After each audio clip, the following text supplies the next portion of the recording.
Hi, I'm Dana Erickson. I am a mom of two beautiful children. I am also a professional therapist. I am a licensed clinical social worker. I have my own private practice in Indiana.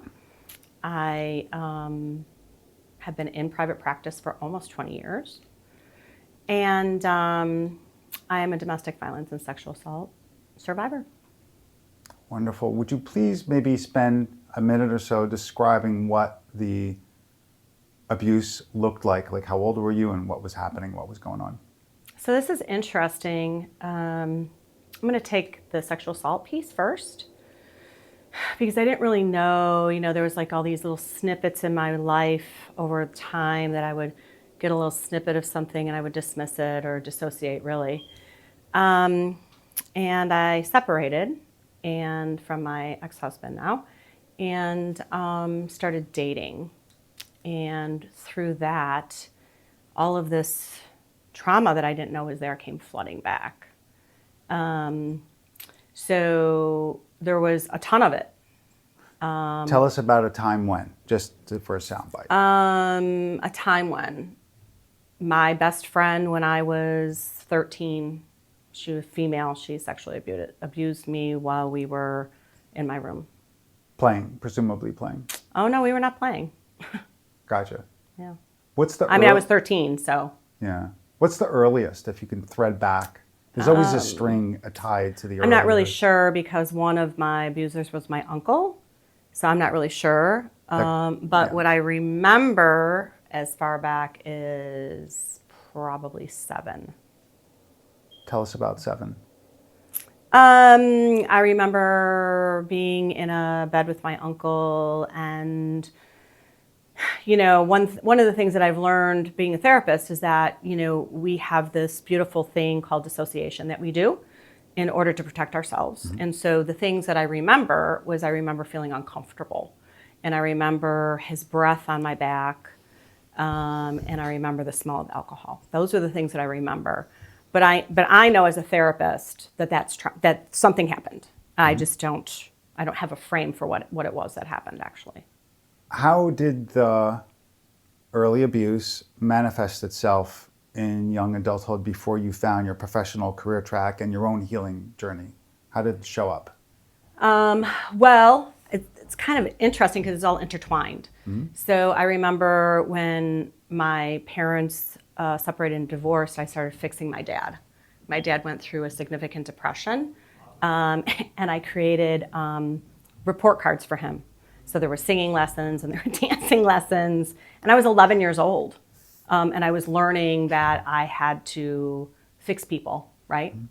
Mm-hmm. And heal people. And that was a way for me to check out of what was happening to me and focus on somebody else. So that way I could survive that.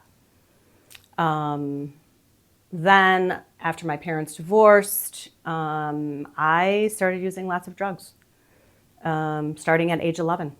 And I didn't really slow down until it got to a point where my best friend cornered me and said, listen, you need to stop. You're going to kill yourself.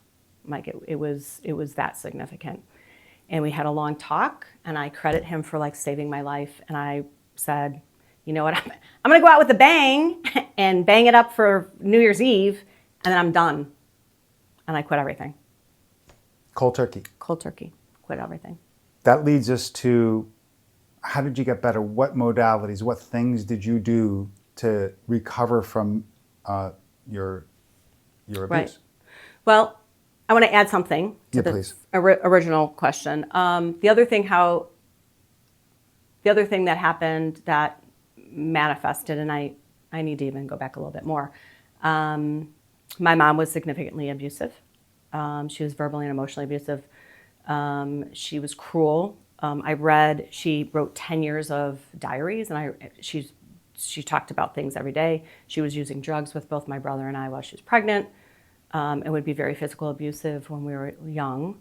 Mm-hmm. And so hence, fast forward, I'm 15. I get into this really bad relationship with this guy. I end up having to take him to court. Of course, nobody, I lost a lot of friends and all of this stuff. Next relationship, more abuse. And then, I thought I got into a really good marriage, and but I was a little girl. I was 19 years old, and and I dissociated for most of my life. So I started doing therapy when my son was. I don't know if I was pregnant with him or if he was just a little boy. I had a postpartum depression, and I started doing therapy, and I've been doing therapy. I'm a therapist who believes in therapy.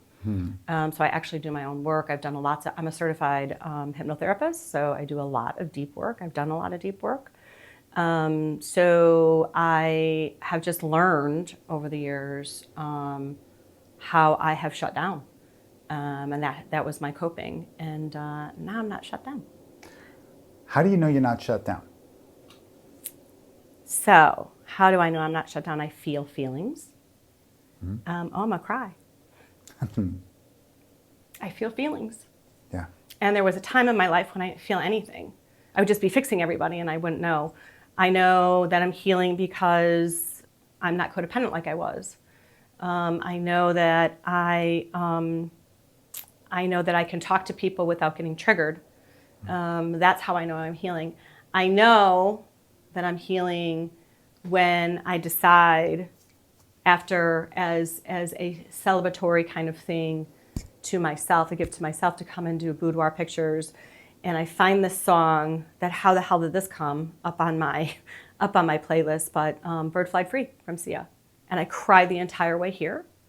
Got my shit together, and I did these pictures, and it was one of the most freeing experiences I've ever had. And that's how I know. I couldn't have done that. So. Pretty sharp. Good work. Today, how do you show up in relationships today differently? How do you show up for life differently? By the way, how many years in therapy for you? Probably 30 plus, 32 maybe. Okay, not a minute. Not a minute. 32 years of therapy. What's life other than feelings? Because we're clear that you have emotions, it shows. But how do you show up in your relationships today? I think I'm much more direct. Yeah. I think that I don't allow things that I used to allow. If someone's hurting me, I express that they're hurting me and why they're hurting me, and I do it in a way. I used to be very angry, and I would just tell people off and get aggressive. And I think I'm very conscious about, I don't want to hurt you. I love you, and so I try to do it in a way that is not hurtful, but also expressing my own feelings. But I don't allow people to walk on me. I don't all the time. It's still a battle sometimes. I don't try to fix. If somebody's struggling, I'll offer. Do you want some suggestion on that? Or sometimes I'll say, I can put my therapy hat on right now if you want, or you can say no. And sometimes people say no, which is good. So I just communicate better. I feel better. I feel present. There was a time where I felt like I wasn't even in my body most of the time. I feel like I'm in my body. I think I love myself more. I think I'm more free and open. I can do things now in relationships that I never thought I could do. I experiment. I'm vulnerable. That's very, very different from who I was. That sounds great. Yeah. That sounds really lovely. It is great. Makes me very happy. I'm a very happy. I think I've always been pretty happy, but I'm extraordinarily happy. I have an observation for you. I was there for your boudoir photo shoot, and I remember you grabbed your photographer. It was Corinne. Yes. And you did a little photo at the end, and you grabbed her and you gave her a smooch on her cheek. I did. So you're affectionate. You're not afraid to be affectionate. I'm not afraid to be. I am a hugger. Yes, I am not afraid to be affectionate. That was a lovely moment. Yeah, was a lovely moment. Before we close, yeah, let's frame this question as advice for your younger self. If you could time travel, and big you had little you, and if little you could listen, or would listen to you, what would you have to offer her? I would tell her it gets better, that therapy works, healing works, gets better.